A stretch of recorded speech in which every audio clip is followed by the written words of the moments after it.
दोस्तों अभी festival season start हो चुका है और आप देख रहे हैं कि त्यौहार शुरू हो चुके हैं और अभी दीपावली आने वाली है, फिर भैया दूज आने वाली है, उसके बाद क्रिसमस, उसके बाद न्यू ईयर और फिर होली, यानी कि फेस्टिवल सीजन स्टार्ट हो चुका है। और इस त्योहारों के सीजन में कैसे आप सो पॉलिसी कर पाएंगे ये आज आप जानने वाले हैं इस वीडियो में। तो जो भी इंश्योरेंस एडवाइजर सच में ही वाकई अपने करियर को लेकर चिंतित है और जो इस फेस्टिवल सीजन में 100 पॉलिसीज करना चाहते हैं और पैसा कमाना चाहते हैं, उन सभी इंश्योरेंस एडवाइजर्स के लिए आज का ये वीडियो बहुत खास है। तो वीडियो को स्किप नहीं करना है, वीडियो को लास्ट तक देखना है। और अगर आप हमारे यूट्यूब चैनल पर पहली बार जुड़े हैं तो चैनल को सब्सक्राइब करना बिल्कुल ना भूलें और साइड में आपको एक छोटा सा बेल आइकन दिखाई दे रहा है, उस बेल आइकन पर जाकर नोटिफिकेशन को ऑल पर सेट करें ताकि जब भी हम अपना कोई वीडियो लेकर आएं तो आपको मोबाइल पर नोटिफिकेशन मिले और उस पर जाकर आप हमारी वीडियो देख सकें। क्योंकि ये जो हमारा यूट्यूब चैनल है ये सिर्फ और सिर्फ इंश्योरेंस एडवाइजर्स के लिए है, जिसमें आपको नई नई चीज़ें बताई जाती हैं कि कैसे आप डिजिटल मार्केटिंग से अपने लिए क्लाइंट ढूंढ सकते हैं, यानी कि हर एक वो बात जो आपके करियर को आगे ले जा सकती है। तो चलिए आज की इस वीडियो को आगे बढ़ाते हैं। भाई इंश्योरेंस एडवाइजर के मन में यही चलता रहता है रात को सोते समय, दिन में काम करते समय, हर टाइम कि भाई कैसे पॉलिसी कर पाएंगे। और जैसा कि आप जानते हैं अभी फेस्टिवल सीजन स्टार्ट हो चुका है, लोगों को बोनस मिलता है, जो कंपनी में काम करते हैं उनको बोनस मिलते हैं और वो उस पैसे को कहीं ना कहीं इन्वेस्ट करना चाहते हैं। लेकिन इसी के साथ साथ इंश्योरेंस एडवाइजर भी चाहते हैं कि इस फेस्टिवल सीजन का भरपूर फायदा उठाया जाए और इसमें ज़्यादा से ज़्यादा पॉलिसी की जाए। तो आज मैं आपको बताने वाला हूँ वो 5 तरीके, जिन तरीकों को यूज़ करके आप इस फेस्टिवल सीजन में अपने लिए 100 क्लाइंट ढूंढ सकते हैं। जी हां दोस्तों, 100 क्लाइंट सिर्फ इस फेस्टिवल सीजन में। तो सबसे पहला पॉइंट है, आपको नोट करना है, अपनी डायरी में नोट करना है। सबसे पहला है कि आप जो भी नए इंश्योरेंस एडवाइजर हैं या जो भी पुराने इंश्योरेंस एडवाइजर हैं, आपको ध्यान रखना है कि आपको सबसे पहले अपना प्रोडक्ट नॉलेज गेन करना है। जी हां दोस्तों, प्रोडक्ट नॉलेज, यानी कि प्रोडक्ट नॉलेज। अगर कस्टमर आपसे कोई भी सवाल करता है प्रोडक्ट को लेकर, चाहे वो चिल्ड्रन प्लान हो, चाहे वो मनी बैक प्लान हो, चाहे वो इन्वेस्टमेंट प्लान हो, चाहे वो यूलिप प्लान हो, यानी कि प्रोडक्ट के बारे में अगर कस्टमर आपसे कोई भी सवाल करता है तो आपके पास उसका तुरंत जवाब होना चाहिए। ऐसा नहीं कि आप रुक रहे हैं, बात करते हुए रुक रहे हैं, आप जवाब नहीं दे पा रहे हैं, ऐसा नहीं करना है। तुरंत आपके पास उस चीज का जवाब होना चाहिए, उस प्रोडक्ट का जवाब होना चाहिए। हो सकता है कस्टमर ने आपसे किसी दूसरी कंपनी के प्रोडक्ट के बारे में पूछ लिया, वो जानना चाहता है कि आप बताइए कि आपका प्रोडक्ट कैसे बेटर है किसी दूसरी कंपनी के प्रोडक्ट से। तो आपको जब तक ये पता नहीं होगा अपने प्रोडक्ट के फीचर्स क्या हैं, कैसे आपका प्रोडक्ट बेटर है, तो आप बता ही नहीं पाएंगे। आपको हर एक चीज की जानकारी होनी चाहिए। आपको क्लेम सेटलमेंट की जानकारी होनी चाहिए कि क्लेम सेटलमेंट रेशो क्या है। आपको अपनी कंपनी के बैकग्राउंड के बारे में पता होना चाहिए कि आपकी कंपनी कब स्टार्ट की हुई थी, आपकी कंपनी ने कितना रिटर्न दिया है, कितने यूलिप प्लान में रिटर्न दिया, कितने एंडोमेंट पॉलिसीज में बोनस दिया है, यानी कि हर एक जानकारी आपके पास होनी चाहिए। कितने क्लेम आपकी कंपनी ने दिए, कितने क्लेम रिजेक्ट हुए हैं, ये सारी चीजें आपकी टिप्स पर होनी चाहिए। आपको पता होना चाहिए इन सब चीजों के बारे में, क्योंकि सबसे पहला प्रोडक्ट नॉलेज ही आती है। जब आप क्लाइंट को उसकी जरूरत के अकॉर्डिंग उसको प्रोडक्ट बताएंगे तो उसकी जरूरत फुलफिल हो जाएगी और वो आपसे प्रोडक्ट लेना जरूर चाहेगा। क्योंकि ऐसा नहीं होता है, इंश्योरेंस प्रोडक्ट ऐसा नहीं होता है कि जाते ही पॉलिसी सेल हो जाती है, कभी नहीं होता है। ये कोई परचून की दुकान नहीं कि आपकी जरूरत है, आपने दुकान पे जाके सामान खरीद लिया कि भाई मेरे को 1 किलो आटा दे दीजिए, कि भाई मेरे को 1 किलो चीनी दे दीजिए, कि भाई 1 किलो मेरे को दाल दे दीजिए। ये परचून की दुकान नहीं है। यहां पर क्लाइंट को 50,000, लाख, 2 लाख रुपए इन्वेस्ट करने होते हैं। तो आप भी अगर कोई सामान लेने जाते हो, आप भी अगर एक मोटा पैसा इन्वेस्ट करते हो, तो आप भी उसके बारे में पहले जानना चाहेंगे कि ये लेकर मुझे फायदा क्या होने वाला है। तो कभी भी आप ये मत समझें कि क्लाइंट के पास जाएं कि क्लाइंट जाते ही आपसे पॉलिसी लेगा। नहीं, आपको पहली बात क्लाइंट को फोर्स नहीं करना है प्रोडक्ट के बारे में। आप कुछ लोग क्या करते हैं, मैंने खुद देखा है, कुछ इंश्योरेंस एडवाइजर जाते ही क्लाइंट के पास, सर प्लीज पॉलिसी ले लीजिए, सर मेरा टारगेट पूरा हो जाएगा, सर एक पॉलिसी ले लीजिए, सर ज्यादा अमाउंट नहीं, सर आप 10,000 रुपये साल का प्रीमियम दे दीजिए। ऐसे गिड़गिड़ाने लगते हैं। नहीं, ऐसा नहीं करना है। आप कोई भीख मांगने नहीं जा रहे हो, आप क्लाइंट के फ्यूचर को, बच्चे के फ्यूचर को, उसके रिटायरमेंट के को सिक्योर करने जा रहे हो। आप उसको उसकी फाइनेंशियल प्लानिंग करने जा रहे हो। तो आपको उसकी जरूरत के अकॉर्डिंग उसको बताना है, कि सर देखिए अगर आज आपने डिसीजन नहीं लिया तो हो सकता है कल आपके बच्चे के फ्यूचर के लिए, आपके रिटायरमेंट के लिए आपको पछताना पड़ जाए। आपको सर आज डिसीजन लेना है, अपने फ्यूचर को सिक्योर करना है, क्योंकि सर कल के बारे में हम कोई नहीं जानता है। तो आपको इस तरीके से क्लाइंट को बताना है। और अब क्लाइंट की पहले जरूरत को समझो कि क्लाइंट की जरूरत क्या है, उसकी जरूरत को समझ के उसको उसी के अकॉर्डिंग अपना प्रोडक्ट आप पिच करिए। जब उसको लगेगा कि हाँ जो उसकी ज़रूरत है उसकी ज़रूरत के अकॉर्डिंग ही आपने उसको प्रोडक्ट पिच किया है, तो उसका इंटरेस्ट अपने आप आ जाएगा, उसका इंटरेस्ट अपने आप आ जाएगा और उसके अकॉर्डिंग ही वो आपसे प्रोडक्ट खरीदेगा। तो पहली चीज़ आपको क्या ध्यान रखनी है, आपको प्रोडक्ट नॉलेज गेन करनी है। आपके पास जो भी नॉलेज है आप उसमें अपनी नॉलेज को ऐड करते जाइए। आपको अपने कंपनी के बारे में नॉलेज को गेन करना है, आपको अपने प्रोडक्ट के बारे में नॉलेज को गेन करना है। तो ये सारी आपको अपने कॉम्पिटिटर, ध्यान रखिए दोस्तों, ऐसा ही नहीं कि सिर्फ अपने प्रोडक्ट तक आप सीमित रह गए, आपको अपने कॉम्पिटिटर के बारे में नॉलेज भी लेना है। आपके मार्केट में कौन कौन से कॉम्पिटिटर है, आपके प्रोडक्ट को कौन कंपैरिजन दे रहा है, तो उसके बारे में आपको पता होना चाहिए।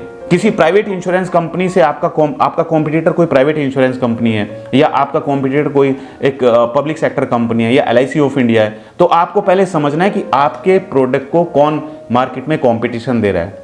तो आपको उसकी पहले से तैयारी करके रखनी है, क्योंकि आपको पता होना चाहिए कि अगर आपके प्रोडक्ट को कोई कंपटीशन दे रहा है मार्केट में, तो सवाल लाजमी है, कस्टमर बिल्कुल सवाल पूछेगा कि मार्केट में ये प्लान है, उसके बारे में आप बताइए। जैसे मैं आपको बताता हूं, LIC का जीवन लक्ष्य प्लान है, जिसको कन्यादान पॉलिसी के नाम से जाना जाता है। तो जब इंश्योरेंस एडवाइजर इस पॉलिसी को लेकर मार्केट में जाते हैं, तो उनके सामने एक सवाल आता है कि पोस्ट ऑफिस की सुकन्या समृद्धि योजना है, जरा उसके बारे में बताइए, उसमें ज़्यादा रिटर्न मिलते हैं। ये सवाल लाजमी है। तो पहले ही आपको तैयारी के साथ कस्टमर के पास जाना है। आपको पता होना चाहिए कि कस्टमर का नेक्स्ट सवाल ये होने वाला है। आप पहले से ही तैयार रहें कि अगर ये सवाल आएगा तो इसका मुझे ये जवाब देना है। तो जब आप पहले से ही तैयार रहेंगे कि इस सवाल का ये जवाब देना है, तो फिर आपके मन में डर नहीं रहेगा। आपको ये होगा कि क्लाइंट कोई भी सवाल पूछे, उसका जवाब मेरे पास है। कोई भी, चाहे वो कॉम्पिटिटर के बारे में पूछे, चाहे वो प्रोडक्ट के बारे में पूछे, चाहे वो क्लेम सेटलमेंट के बारे में पूछे, हर एक जवाब आपके पास होना चाहिए। तो पहली चीज़, आपको प्रोडक्ट नॉलेज और अपने कॉम्पिटिटर के बारे में पता होना चाहिए। ये हर एक इंश्योरेंस एडवाइजर को अपने साथ में फाइल बनानी है, अपने साथ में आपको तैयारी के साथ जाना है, आपको हर एक चीज़ की जानकारी होनी चाहिए। अब हम बात करते हैं पॉइंट नंबर 2। पॉइंट नंबर 2 है दोस्तों, आप सभी को अपने आप में मोटिवेट रहना चाहिए। मुझे पता है कि जब आप फील्ड में जाते हैं, जब आप मार्केट में जाते हैं, आपको किस किस तरीके से लोगों के सवाल सुनने होते हैं, आपको किस किस तरीके से सामने से सवाल आते हैं, कितने अच्छे अच्छे और कितने बुरे बुरे सवाल आपको सुनने को मिलते हैं। तो बहुत सारे लोग उन सवालों को सुनकर डिमोटिवेट हो जाते हैं। तो पहली चीज़, आपको डिमोटिवेट कभी नहीं होना है। आपको अपने आप में कॉन्फिडेंट रहना है। आपको आपके अंदर कॉन्फिडेंस होना चाहिए कि मैं मार्केट में जा रहा हूं। आपको अपने आप में मोटिवेट होना चाहिए कि मुझे इस साल MDRT करनी है। देखिए, जब आप कोई प्रोडक्ट लेकर जाते हैं तो उसमें रिजेक्शन आएंगे, बहुत सारे रिजेक्शन आते हैं। तो रिजेक्शन से आपको डरना नहीं, आपको अपने अंदर ये सोचना है कि कोई बात नहीं, जितने ज़्यादा रिजेक्शन मेरे पास आएंगे उतने ही ज़्यादा पॉलिसी में सेल कर पाऊंगा। देखिए, एक सेल्समैन है जो बस में पेन सेल करता है, उसका कॉन्फिडेंस देखिए, कितने कॉन्फिडेंस के साथ वो बस में पेन सेल करने की कोशिश करता है। पूरी बस खचाखच भरी हुई है, लेकिन उस बस में से सिर्फ 2 या 3 लोग ही उसका पेन खरीदते हैं। फिर वो दूसरी बस में चढ़ता है, वहाँ पर पूरी बस में फिर 2 या 3 लोग उसका पेन खरीदते हैं। लेकिन उसका कॉन्फिडेंस देखिए, उसका मोटिवेशन देखिए, किस तरीके से वो मोटिवेट है। उसको पता है कि तू जितने भी रिजेक्शन आएंगे, कोई पेन खरीदे ना खरीदे, लेकिन तुझे अपनी मेहनत बरकरार रखनी है, तुझे अपना काम बरकरार रखना है, तो आपका पेन जरूर बिकेगा। तो इसी तरीके से दोस्तों, आपको, मेरे इंश्योरेंस एडवाइजर भाइयों, आपको अपने मन में ये नहीं सोचना है कि आप 10 लोगों के पास गए, 10 में से 9 लोगों ने शुरू में रिजेक्शन दे दिया, लेकिन क्या पता जो 10वां कस्टमर आपको मिलने वाला है वो आपका प्रोडक्ट खरीदे, और खरीदे भी 1 लाख का प्रीमियम दे दे। तो मन से ये बिल्कुल निकाल दें कि भाई आपका प्रोडक्ट नहीं बिकेगा, आपका प्रोडक्ट बिकेगा। क्योंकि मार्केट में अगर आप मिट्टी बेचने भी जाएंगे ना, तो मिट्टी भी आपकी सेल हो जाएगी। बस आपका कॉन्फिडेंस होना चाहिए, आपको अपने ऊपर कॉन्फिडेंस होना चाहिए, आप मोटिवेट होने चाहिए। डिमोटिवेट मत होइए। एक मार्केट में आप जाएंगे, बहुत सारे लोग आपको डिमोटिवेट करने वाले मिलेंगे, लेकिन नहीं, आपको अपनी मंजिल तक पहुंचना है। आपको पता होना चाहिए कि आपको कहां पहुंचना है। जब चींटी ऊपर चढ़ती है तो वो एकदम से ऊपर नहीं चढ़ती है, वो 10 बार गिरती है, गिरने के बाद फिर वो ऊपर चढ़ती है। इसी तरीके से दोस्तों, आपको अगर आपकी मंजिल पता होगी कि हाँ आपको किस मंजिल तक पहुंचना है, आपको MDRT COT करना है, रुकावटें आएंगी, आपको उन रुकावटों को पार करते हुए आगे बढ़ना है। अब हम बात करते हैं पॉइंट नंबर 3। भाइयों, इस फेस्टिवल सीजन में आपके पास ज़्यादा से ज़्यादा डाटा होना चाहिए। और डाटा कैसे होगा?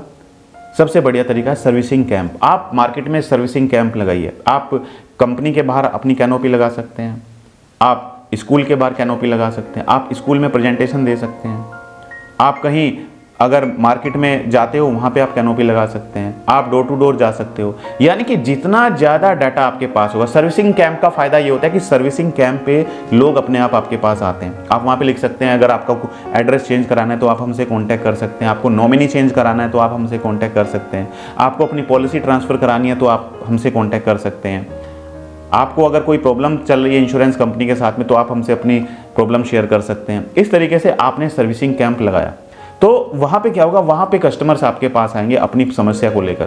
तो आप वहाँ पर बैठे हुए, आपके पास एक रजिस्टर होना चाहिए। उस रजिस्टर में क्लाइंट का नाम, क्लाइंट का मोबाइल नंबर, जो आपके पास विजिटर आ रहा है उसका ईमेल आईडी और उसका सिटी, किस सिटी से या किस लोकेशन से वो आ रहा है आपके पास, और इसके साथ साथ उसके पास कितनी पॉलिसी ऑलरेडी चल रही है LIC की, ये आप अपने रजिस्टर में एंट्री जरूर करें। क्योंकि सर्विसिंग कैंप का फ़ायदा ये होता है, सर्विसिंग कैंप में लोग आपके पास अपनी समस्या लेकर आते हैं और जब वो अपना डाटा आपको देंगे, अपना मोबाइल नंबर, ईमेल आईडी आपको देंगे, तो आपको ऐसे लोगों का डाटा मिल रहा है जो खुद आपके पास चल कर आ रहे हैं।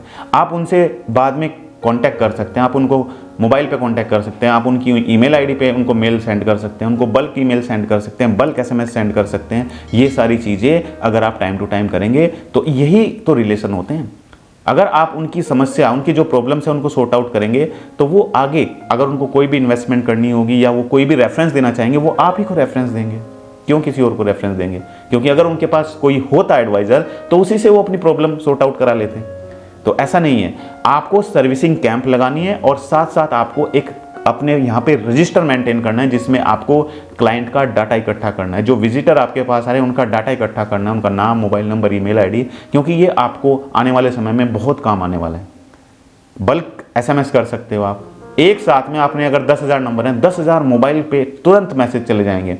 कोई ऑफर आ रहा है, उस ऑफर में आपने सीधे जिन 10,000 लोग, जो 10,000 लोग आपके पास आ चुके हैं, उनको आप अपना विजिटिंग कार्ड दीजिए। उनको आप अगर बल्क SMS करेंगे, उनके तुरंत मोबाइल पे SMS जाएगा और आपका नाम नीचे लिखा रहेगा। उनको पता रहेगा कि हाँ, ये वही बंदा है जिससे मैं सर्विसिंग कैंप में जाके मिला था, जिसको मैंने अपनी प्रॉब्लम बताई थी।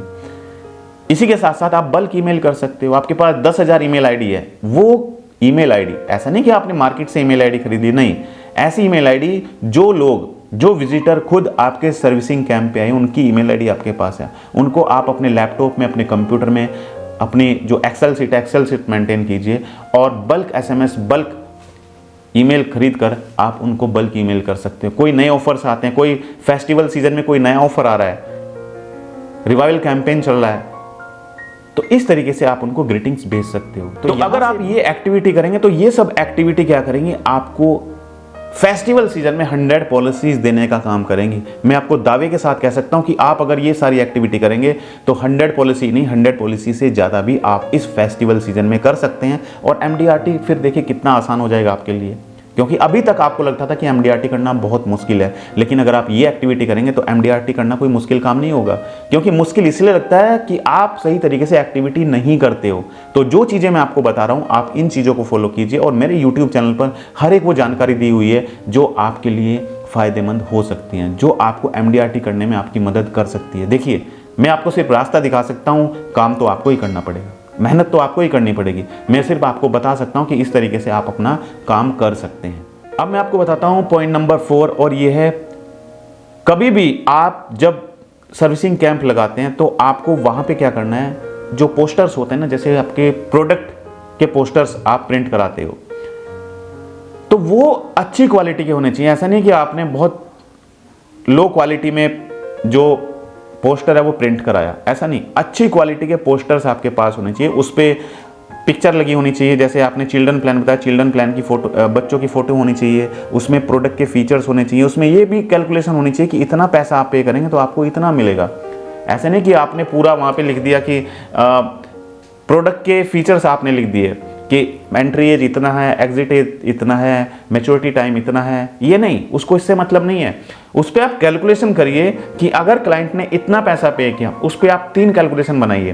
पहली, अगर क्लाइंट 30,000 रुपये साल का प्रीमियम देता है तो 20 साल या 21 साल के बाद उसको कितना मैच्योरिटी अमाउंट मिलेगा, एक कैलकुलेशन ये। दूसरा कैलकुलेशन होना चाहिए कि अगर कस्टमर 50,000 रुपये साल का इन्वेस्ट करता है तो उसको 15 साल के बाद कितना पैसा मिलना चाहिए। और तीसरा कैलकुलेशन होना चाहिए कि अगर क्लाइंट 70,000 रुपये साल का इन्वेस्ट करता है तो उसको 25 साल के बाद कितना पैसा मिलेगा। ये 3 कैलकुलेशन आप उस पोस्टर पर बनाएंगे और पोस्टर की क्वालिटी अच्छी होनी चाहिए और उसके नीचे आपका कॉन्टैक्ट नंबर, आपका नाम, अगर आपने कोई क्लब मेंबर किया हुआ है तो क्लब मेंबरशिप अपने लिखिए, अगर आप MDRT COT हैं तो उस पर लिखिए MDRT COT, अपना ईमेल आईडी, आपका ऑफिशियल वेबसाइट जो आपने अपनी पर्सनल खुद की वेबसाइट बनाई हुई है वो वेबसाइट आप वहाँ पर लिखिए, अपना मोबाइल नंबर लिखिए, क्योंकि अगर कस्टमर को, जो विजिटर है उसको अगर आपके बारे में जानना है तो डायरेक्टली वो आपकी वेबसाइट पर जाकर पढ़ सकता है आपके बारे में कि आप क्या हैं, कितना टाइम आपको हो गया है।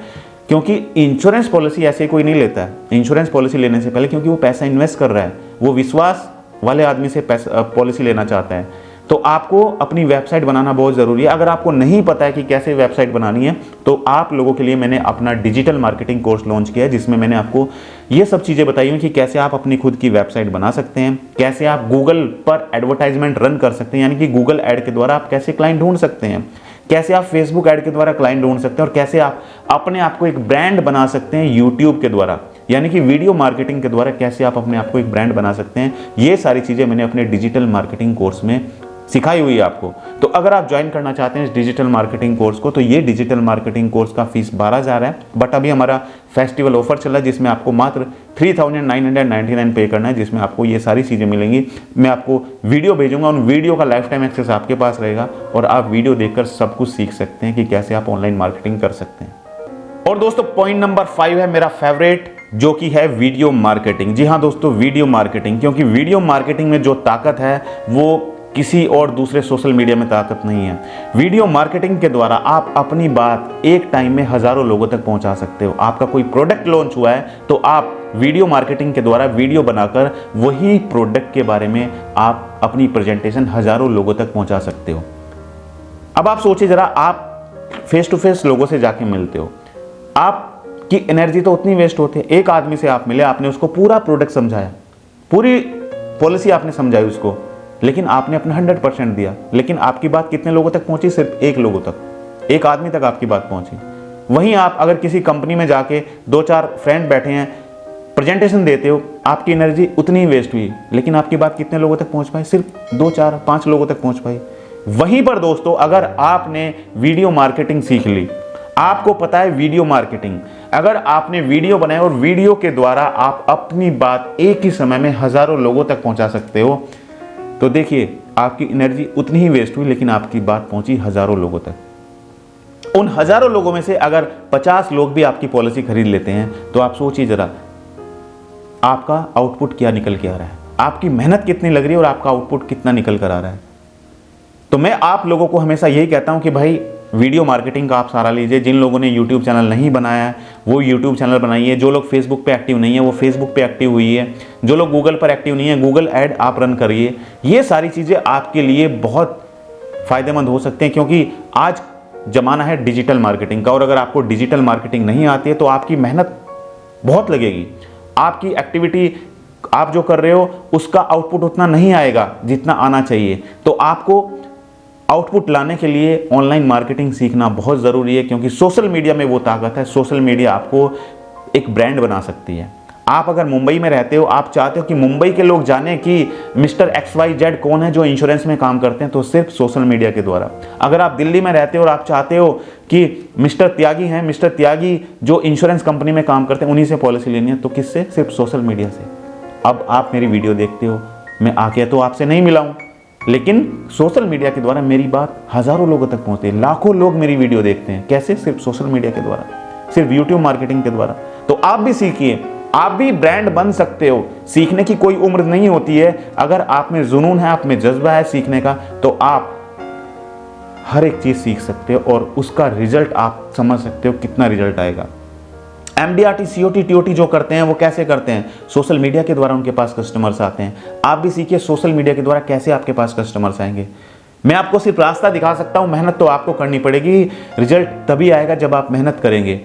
तो दोस्तों अगर आपको मेरा वीडियो अच्छा लगा तो वीडियो को लाइक कीजिए और सब्सक्राइब कीजिए हमारे इस यूट्यूब चैनल को, ताकि आने वाले समय में आपको हमारी हर एक वीडियो का नोटिफिकेशन टाइम टू टाइम मिलता रहे। और हाँ, भूलिएगा नहीं, संडे रात ठीक 9 बजे मैं अपना यूट्यूब लाइव प्रोग्राम लेकर आता हूं, जिसमें आप लोगों के सवाल होते हैं और मेरे जवाब होते हैं। यानी कि सिर्फ उन्हीं लोगों के लिए जो इंश्योरेंस इंडस्ट्री में काम करते हैं, इंश्योरेंस में एडवाइजर है, डेवलपमेंट ऑफिसर हैं, सेल्स मैनेजर हैं, इंश्योरेंस कंपनी में काम करते हैं और अपने लिए बिजनेस जनरेट करना चाहते हैं, तो आप अपने सवाल मुझसे लाइव प्रोग्राम में पूछ सकते हैं संडे ठीक रात 9 बजे। तो अभी तक अगर आपने मेरे यूट्यूब चैनल को सब्सक्राइब नहीं किया तो जल्दी से यूट्यूब चैनल को सब्सक्राइब कीजिए और बेल आइकन को पर जाकर नोटिफिकेशन को ऑल पर सेट करें ताकि आपको हमारी हर एक वीडियो का नोटिफिकेशन टाइम टू टाइम मिलता रहे।